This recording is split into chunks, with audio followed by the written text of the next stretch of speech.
and you don't know what he can do against New York. The Islanders, he was very bad. He was atrocious, as a matter of fact.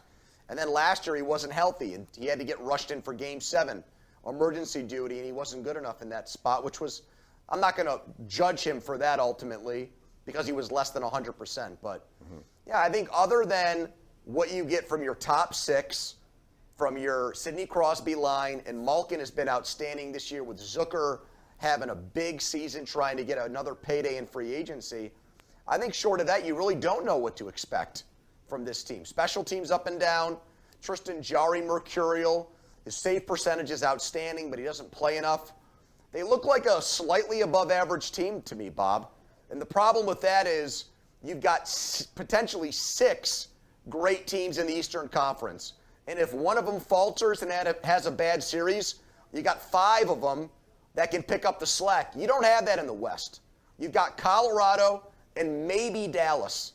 And that's about it. I wouldn't underestimate the Seattle Kraken. I would not underestimate them. And quite frankly, Colorado's had its problems. I know they've been injured, and they've had a lot of that to deal with. But McCarr's coming back from his concussion, and they'll get Landeskog back soon enough. Here, I know. Bob. I'm just saying. I look at the Metropolitan Division specifically, and I asked the question because I really like their team. I said it before last week to you, Andrew. The New York Rangers, I can go up and down their lineup and find tremendous, young and old. But they threw Patrick Kane on their power play last game I saw. And even though he's Patrick Kane, they had a power play that didn't need Patrick Kane.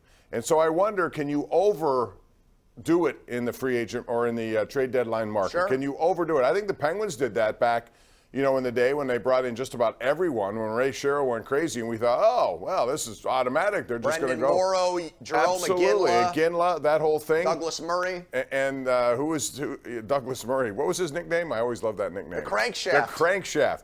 Yeah, and then what did they do? They lost to Boston that year, I believe. Yep. But the bottom line is you can overdo it. Do you think the Rangers have overdone it? Maybe. I don't feel that way about them right now. To be honest with you, I don't think they've played up to their full potential yet this year. They've had a good season, but I think their roster is actually better than their point total this season. I like their roster more than I like Carolina's. Carolina does not have the real star, but they've got incredible depth. There's really not a weakness on their roster, but there's no uber. Brent Burns is older, Bob. He's had a good year. But you don't know who their goalie is going to be. They've played 3 guys. They've just got a really good top-to-bottom team, but no one really stands out. The Rangers probably have 5 or 6 stars on their team. So you got them. The Devils are so young. Who knows with them?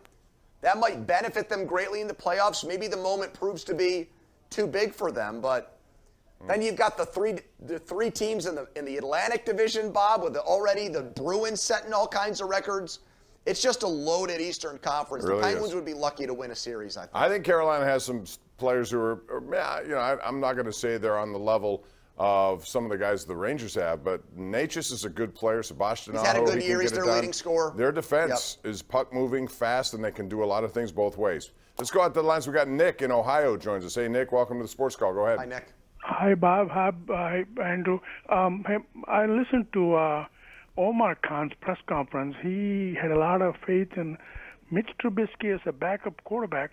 What about Mason Rudolph? He never had a chance to play a lot of games to prove his worth.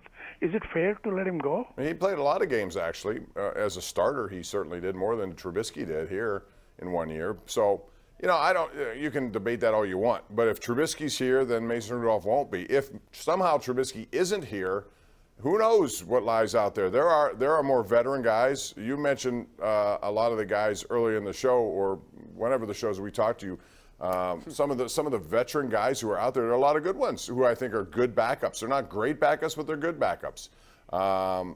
And I don't know which way we're going to go, but I think I believe what he said. He wants Trubisky around. It's just a matter of translate that sentence. What does it mean? Does it mean they want him to stay for another 2 years but reduce price? Does it? Who knows what that means? Yeah, when your cap hits $10.5 million, though, Bob, there's only one guy on the offense with a larger cap hit, and that's Deontay Johnson. So you want your backup quarterback. I'm not saying it isn't important, because we saw backup quarterbacks save team seasons last year and other guys go in and ruin team seasons. So it is important, but you don't want it to be that expensive even when you've got a quarterback on a rookie deal, because you want to fill out the other weak spots on your roster. This is not a complete team yet. It's a work in progress. So I'd like to free up some more money to do that. If Trubisky wants to play ball and add an extra year or two to his contract, Bob, I'm fine with that. But he's got to be willing to accept that he's a backup in this league.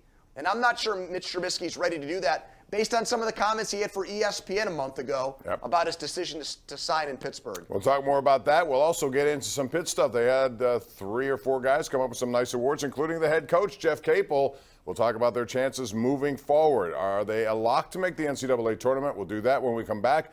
412-575-2600. Call us right now. It is the Ireland Contracting Nightly Sports Call.